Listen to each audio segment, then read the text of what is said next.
Boa noite a todos.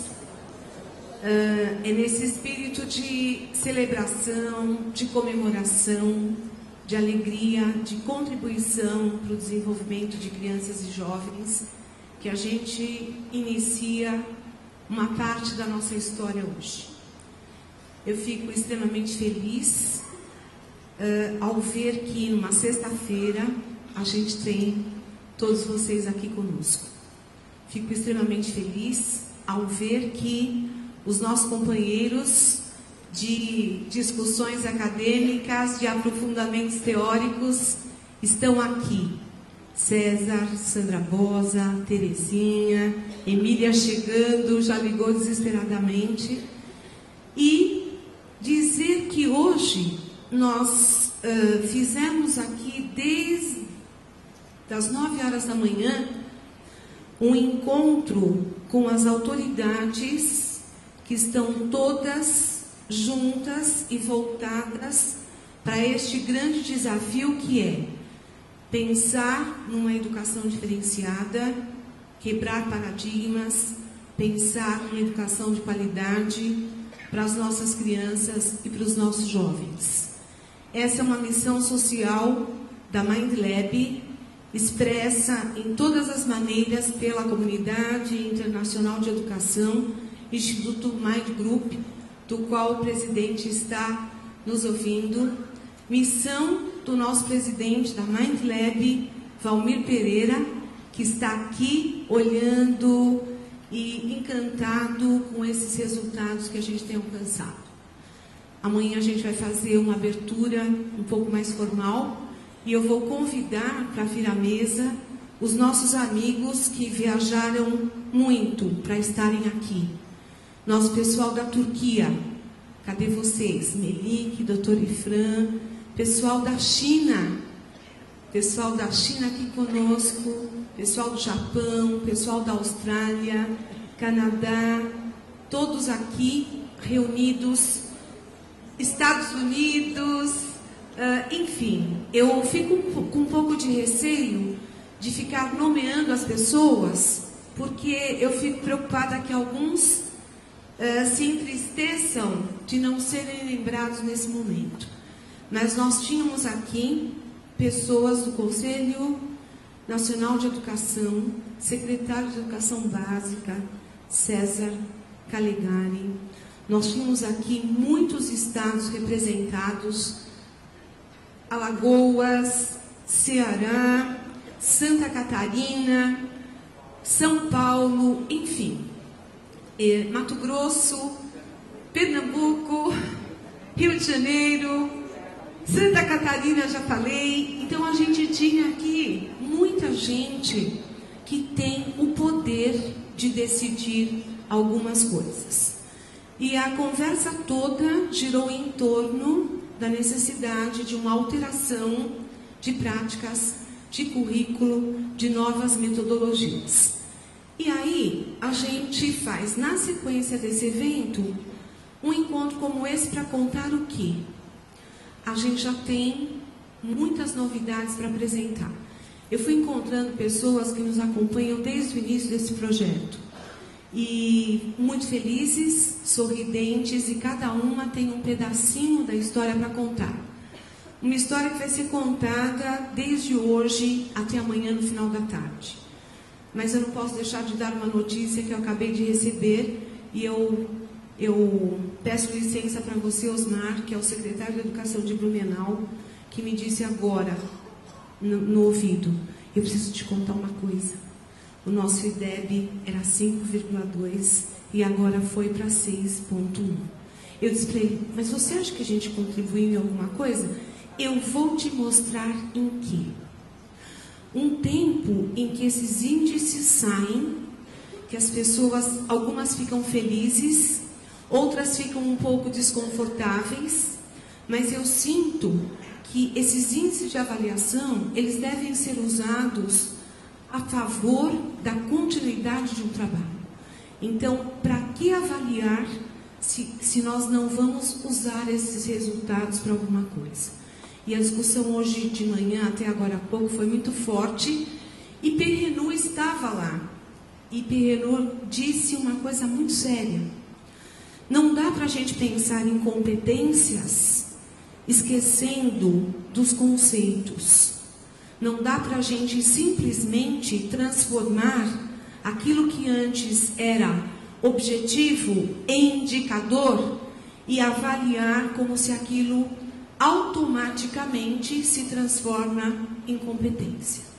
Então, pautado nisso e pensando nisso, que a gente tem uma história para contar, que eu vou tentar usar 18 minutos, porque hoje a gente brincou bastante, né, que tudo tinha que girar em torno de 18 minutos. Eu vou tentar falar em 18 minutos. Quando a gente fala de percurso, a gente tem que contar um pouco o que a gente fez até agora. E o que a gente fez até agora tem uma história que começa em 2006, e eu vi você, irmã Mercedes, entrando num colégio que acreditou em nós e nos deu a oportunidade de inserirmos dentro do currículo uma aula de 50 minutos para fazer uma experiência diferente e nova. Muito difícil, a gente sabe, entrar dentro de um currículo com alguma coisa nova. Isso inquieta demais os professores. Currículos extremamente estruturados, práticas muitas vezes sedimentadas, não porque o professor não tem o desejo que a criança aprenda. Ele tem isso nato, isso faz parte da essência do professor. Mas muitas vezes ele não sabe como. E não saber o como nos afasta imediatamente de algo que é novo. E aí a gente foi entrando mansamente, e mansamente a gente foi conquistando os professores e mostrando que essa metodologia que se fundamenta muito na neurociência, ela traz benefício não só para os alunos, mas também para os professores. E essa é a história que eu quero contar rapidamente. Pensando nisso, a gente começa um evento em 2009, falando de novos olhares e novas ações. Timidamente, a gente começou a mostrar que era possível olhar para a educação, olhar para o currículo, olhar para as práticas com um olhar diferenciado. E aí a gente foi fazendo, percorrendo os estados, percorrendo algumas cidades. Ao nosso lado, muitas pessoas que discutem isso há bastante tempo. Lino de Macedo, a pessoa que começou conosco, Emílio Cipriano Luquezzi, enfim, tantas pessoas nos acompanhando. Em 2010, a gente começa a ter já alguns resultados. Então, a gente já faz um congresso como esse, que faz parte da nossa história, no mês de agosto, a gente contar um pouco dessas novidades. A gente faz um evento em que a gente já ousadamente mostrou alguns resultados e ações dessa prática mediadora do professor. Aí chega em 2011, a gente pesquisa algumas coisas com os professores e eles já nos contam como isso teve importância nas suas vidas. E eu, cada vez que eu olho para alguém e balanço a cabeça e diz que sim, me dá vontade de falar mais. O professor faz a diferença. Uma discussão que hoje foi pauta das autoridades, esta discussão. Não vou entrar aqui nas questões políticas, não vou entrar aqui nas questões salariais. Isso tudo faz pauta de um plano a longo prazo. Um plano que tem a pretensão de ser finalizado em 2030. Quando a gente escuta isso, a primeira coisa que nos vem à cabeça é: e até 2030? E até lá? O que a gente faz com as nossas crianças? O que a gente faz com os nossos professores, desejosos de algumas coisas e que muitas vezes não sabem? Então, a gente chega hoje para contar o quanto essas inovações provocaram os saltos de aprendizagem. Foi uma viagem, né, César Nunes, Emília, Cipriano, enfim, pelo Brasil, por muitos estados. E a gente foi contando um pedaço dessa história, a gente foi discutindo a questão da aprendizagem, a questão do ensino, e a gente foi reunindo Começamos, o primeiro evento foi lá, né, Vasti? Em Jundiaí, com a tua equipe, aquele monte de escolas que você tem lá, aquele monte de professores, e a história começa e a gente vai colhendo de cada região, de cada lugar, quais foram as experiências exitosas. E a gente foi crescendo e foi carregando, né, conosco para outros lugares, porque a gente sempre acredita que vale muito mais a pena você ouvir de quem viveu do que quem ouviu. Bom, e aí, Abril, Franca, São José do Rio Preto, Sorocaba, fomos lá para o sul, Viamão, Salvador, Palmas, enfim.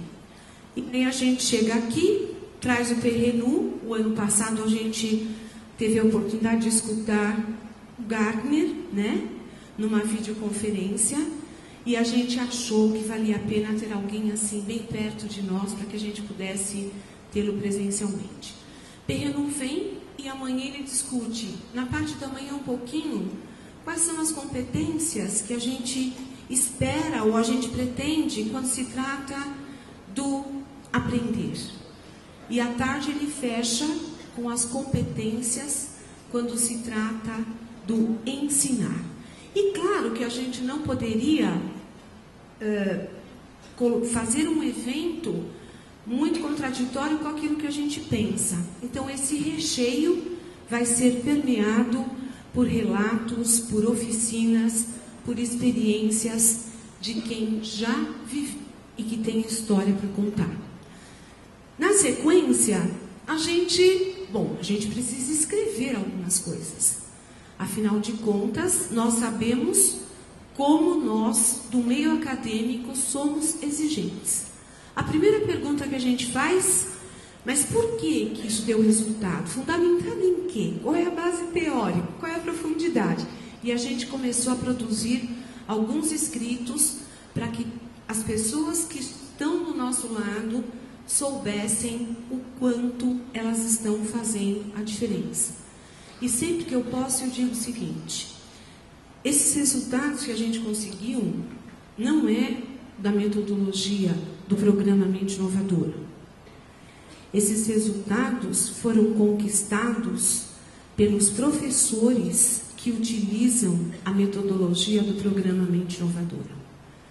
Porque o programa poderia existir com toda a sua fundamentação, mas se esse professor que está dentro da sala de aula, a gente brinca muito dizendo, quem está com a mão na massa, se ele não acredita e se ele não conhece o poder que ele tem e o impacto que ele pode provocar, nós não teríamos esses resultados para contar.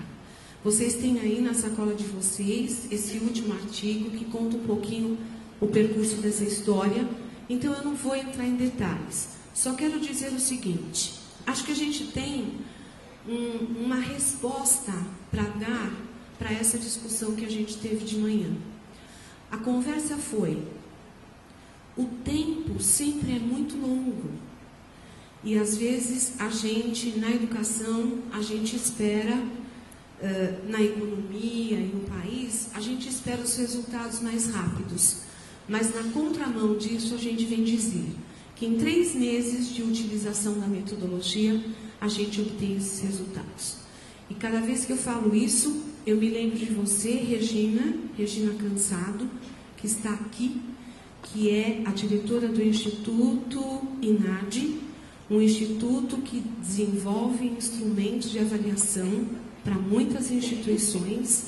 Quando nós a procuramos, ela disse: Sandra, é muito pouco tempo, eu acho que você não vai conseguir os resultados que vocês imaginam.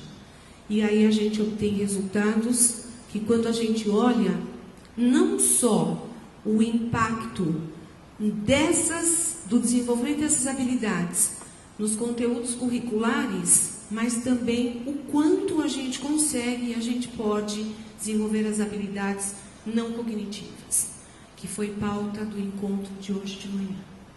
Quanto a escola poderia contribuir para desenvolver habilidades que esse jovem e essas crianças vão precisar no mercado de trabalho. Não porque a gente quer inflar o mercado de trabalho, mas porque a gente quer que as pessoas tenham o direito de ser felizes. E dentro disso a gente vem tendo notícias de muitas pesquisas, quantos jovens nós temos desempregados porque essa não habilidade nas áreas emocionais, sociais e éticas os afastam do mercado de trabalho e, consequentemente, de serem felizes. Porque todos nós sabemos que o ser humano, para ele ser completamente feliz, ele precisa se sentir útil, ele precisa se sentir contribuindo para a sociedade.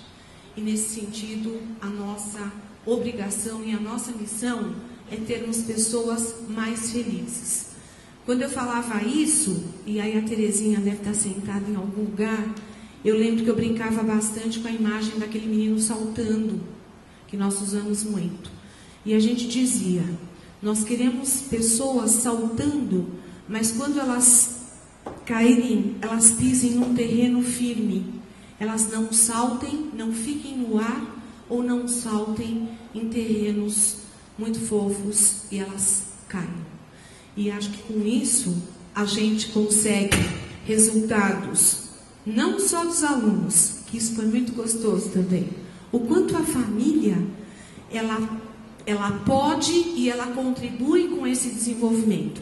E aí a gente escuta a família, os professores, os alunos, e aí tem gráficos com números, não vou ficar entrando nesse detalhe dos números.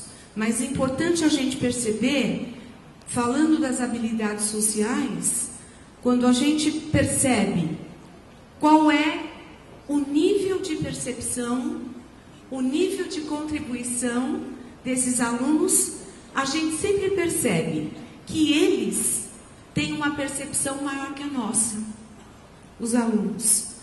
Os pais também têm uma percepção maior do que a nossa, que somos professores. A nossa, e nós sabemos por quê. Nós somos rigorosos, nós somos críticos, nós queremos ver para crer. E quando a gente encontra, e encontramos inúmeros educadores que querem contar essa história, porque eles viram, viveram e eles querem dizer, isso aconteceu, e é isso que a gente vem fazendo. Bom, esse ciclo de estudos, ele mostrou que a gente provocou impacto em português, língua portuguesa, matemática e ciências. Quando a gente vê uma primeira aplicação e percebe o salto que essas crianças tiveram, a gente começa a dizer, epa, alguma coisa aconteceu. É claro que a gente não afirma, porque toda pesquisa, a gente sabe que ela tem esse lado de levantamento de informações, de levantamento de hipóteses, para que a gente provoque outras e outras práticas para que a gente possa conferir. A gente descobre algumas coisas aqui, que tal então? Vamos fazer essa outra? E aí assim, às vezes a gente escuta, né? E eu vou brincar com você, Valmir. Ele diz assim, espera um pouquinho, isso aqui vai se transformar numa empresa de estudo, mas que tanto estudo, que tanta coisa. Diz, porque isso é bom, é importante, a gente levanta dados, a gente escancara esses dados, cada escola, cada instituição, cada município recebe seu relatório e aí a gente provoca um efeito que hoje também foi pauta de discussão. O efeito escola. A gente mexe com gestores, a gente mexe com a equipe diretiva, a gente mexe com a estrutura e a organização da escola. No mínimo, a gente provoca um movimento de alguma coisa a gente precisa fazer para isso, né? E aí a gente vai falar dos professores. Nós somos muito econômicos quando a gente vai falar do aluno. Mas quando a gente vive e sente isso, a gente gosta de contar para todo mundo. Porque eu acho que essa é uma qualidade que nós temos. A gente tem uma paixão tão grande que quando a gente obtém sucesso, a gente quer socializar com todo mundo. Então os professores dizem, olha, essa metodologia, ela impacta positivamente na minha prática pedagógica, ela impacta positivamente no meu desenvolvimento pessoal e ela impacta positivamente no que se refere à interação com os outros professores. Nossa, o que mais a gente quer? Se a gente tem um projeto pedagógico para ser concluído, se a gente tem um plano de trabalho e a gente não tem esse plano socializado e não tem essa interação, fica só no papel. E esse sonho, ele vai continuando e fica só no sonho. Bom, e aí a gente fala, novas demandas, jovem, tecnologia, recurso tecnológico, nós precisamos falar a linguagem do jovem. Nós precisamos respeitar aquilo que a gente se propôs, que é desenvolver habilidades usando o jogo como recurso, mas nós não podemos ficar alheios aos avanços. E aí a gente já tem com sucesso acontecendo um projeto que a gente chama um projeto piloto, mas de um piloto que sabe exatamente para onde ele vai. Ele está muito seguro. Ele tem um piloto, copilotos, comissários de bordo, todo mundo para ajudar para que seja um projeto piloto de sucesso. E aí a gente traz a metodologia com toda essa concepção nos tablets. E os jovens entram em delírio. Nós vamos ter amanhã uma oficina com a escola, com as duas escolas que estão usando esse projeto, e não somos nós que vamos fazer. Quem vai apresentar são os professores que estão dando as aulas para contar para a gente como é que está sendo essa história, né, na utilização. E aí a gente para de novo na reflexão que fizemos hoje. A escola muitas vezes parou um tempo. A escola não consegue ou não conseguiu, porque eu tenho uma esperança muito grande que esse é um marco e que daqui para frente essa evolução ela vai caminhar com muito mais rapidez. A gente tem que pensar em preparar esse jovem para o século XXI. Por quê? Porque muitas pesquisas mostram que as 3 habilidades mais importantes hoje e consideradas para que esse jovem tenha, para ter sucesso na vida e ser feliz, trabalho em equipe, resolução de problemas e criatividade. A gente tem que preparar os nossos jovens não para lidar mais com esses problemas planejados. Ele tem que saber lidar com esses problemas que acontecem e surgem. Lidar com a pressão, com a correria, enfim. E aí, a gente tem uma discussão grande. Será que isso acontece só no Brasil? Será que é só o Brasil que passa por esse momento de crise? Será que é só no Brasil que esse crescimento muito grande causou um gap enorme de termos hoje necessidade de mão de obra e a gente não conseguir? Será que a gente não parou para pensar que com esse crescimento a gente precisa também preparar jovens que optaram na vida, por exemplo, por cursos técnicos?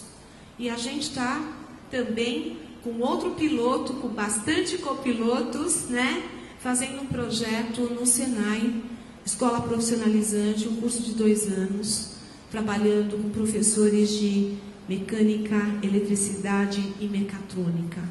E a gente já tem tido resultados maravilhosos, porque eles precisam também dessas habilidades. Eles saem desse mundo, desse meio onde eles vivem e vão enfrentar um mercado extremamente agressivo. A gente começou contando um pouquinho a história do Feinstein, né? Teoria da modificabilidade cognitiva, inteligência é desenvolvida, inteligência se aprende. E aí, só para trazer uma pincelada de que por que a gente acredita nisso.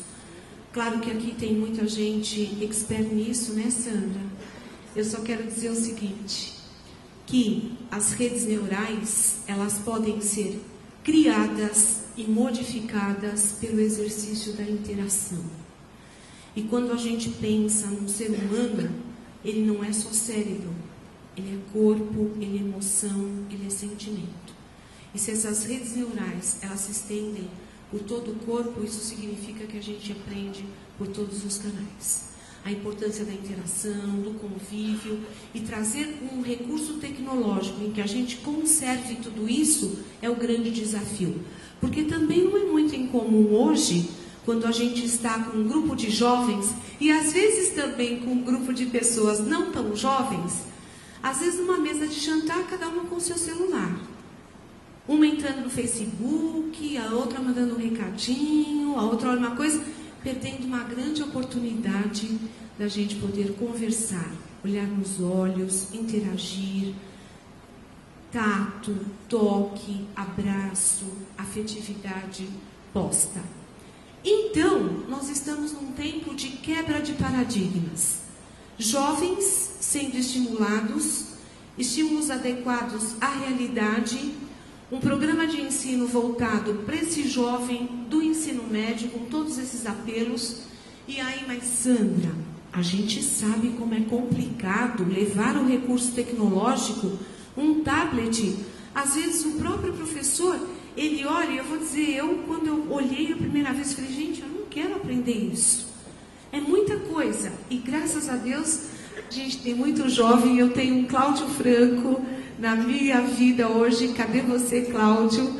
Cláudio Franco trabalha com a gente, é responsável por esse desenvolvimento. E o Cláudio Franco, com toda a paciência dele, ele, Sandra, vem cá. E hoje eu posso dizer, aprendi, criei o gosto por isso, devo isso a você e tenho certeza que a minha missão é dizer para todos os professores do mundo, vamos junto, porque isso não é nada difícil.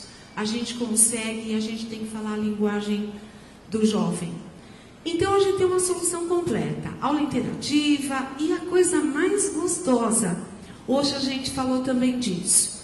A importância da avaliação e de que os jovens e as crianças pudessem monitorar o seu desenvolvimento. Se nós queremos seres autônomos, se nós queremos seres que evoluam, a gente precisa educá-los para que eles se autoavaliem e que eles possam monitorar sua aprendizagem. Então, a gente tem uma solução no portal em que ele mesmo vai poder controlar a sua evolução e, claro, isso tudo compartilhado com o professor. Bom, ensino médio, bem-vindos, espetáculo musical, palestra do Perrenu, lançamento da revista Inteligências Prende, a 2ª edição, oficinas, relatos, conferências, colóquio filosófico, daqui a pouquinho, com a Emília que chegou. Obrigada, Emília, por você estar aqui, César, Terezinha e Silvia. Mas uma roda de conversa amanhã, mas eu queria terminar essa minha apresentação dizendo, esse espetáculo ele foi escolhido intencionalmente, porque ele é um marco na nossa história. Ele é um marco de um tempo difícil, ditadura, repressão, onde as pessoas precisavam pensar muito antes de falar, pensar muito antes de agir. E eu espero que esse espetáculo quebre dentro de nós muitos paradigmas e que a gente saia daqui sábado às 6 horas da tarde diferentes e seguramente mais inteligentes. Obrigada, gente, por fazerem parte dessa história. Um bom espetáculo.